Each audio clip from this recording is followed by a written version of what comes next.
ఎప్పుడు దేవుని దగ్గరికి వచ్చి షాపింగ్ లిస్ట్ తెచ్చుకుంటారంట చాలామంది. అందుకని ప్రేయర్ పాయింట్స్ రాసుకుంటారు. ప్రేయర్ పాయింట్స్ రాసుకుంటే తప్పేం లేదు, కానీ వచ్చిందే షాపింగ్ లిస్ట్ పెట్టకండి.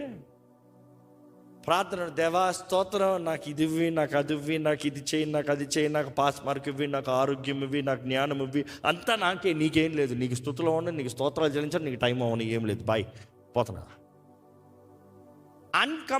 Incomplete prayer, no power. అందుకని శక్తి లేదు ప్రార్థనలో. ఎంతమంది ఇక్కడ ధైర్యంగా చెప్పగలుగుతారు, నేను ప్రార్థన చేస్తాను, నా దేవుడు వింటున్నాడు, నాకు జవాబు ఇస్తున్నాడు అని చెప్పగలిగిన వారు ఉన్నారా? There are few, thank god for you.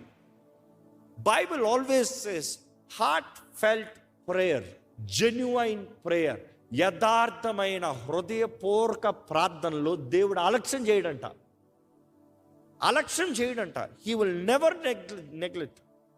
He is ready to hear. వెంటనే వింటాడంట నీ ప్రార్థనలు, వెంటనే వింటాడంట నీ హృదయ వాంఛను వెంటనే తీరుస్తాడంట. యథార్థంగా ఆయన దగ్గర ఎవరైనా బాధను కుమరించుకుంటే సర్వశక్తిమంతుడైన దేవుడు ఏం చేయలేకుండా మౌనంగా చూస్తాడా? చూడండి, కొన్నిసార్లు కొంతమంది ప్రార్థన భారాలతో నా దగ్గరకు వచ్చినప్పటికీ వారి ప్రార్థన భారం చెప్తా ఉంటాను. నేను అనుకుంటాను, దేవా నాకే ఇలాగ అనిపిస్తుంది, I wish I could do something for them. కానీ నా స్తోమతకు మించింది, నా శక్తికి మించింది. కానీ నువ్వు సర్వశక్తిమంతుడు, నీ మహిమైశ్వర్యము చొప్పున ప్రతి అవసరతను అక్కడనే తీర్చగలిగిన దేవుడు. నువ్వు మౌనంగా ఉంటావని నేను అనుకోను ప్రభా, నువ్వు మౌనంగా ఉంటానని నేను అనుకోను ప్రభా. అందుకని నేను ప్రార్థిస్తున్నాను, వీరి జీవితంలో నువ్వు అనుగ్రహిస్తున్నావు అని అడుగుతున్నాను.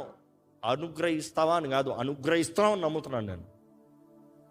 ఐ డిక్లేర్ అని ప్రార్థన చేస్తాను. ఎందుకంటే దేవుని హృదయం ఎరిగిన వ్యక్తిని, దేవుని హృదయాన్ని, దేవుని మనసుని ఎరిగి ఉన్న వారిని మౌనంగా ఉండమండి, మౌనంగా ఉండం.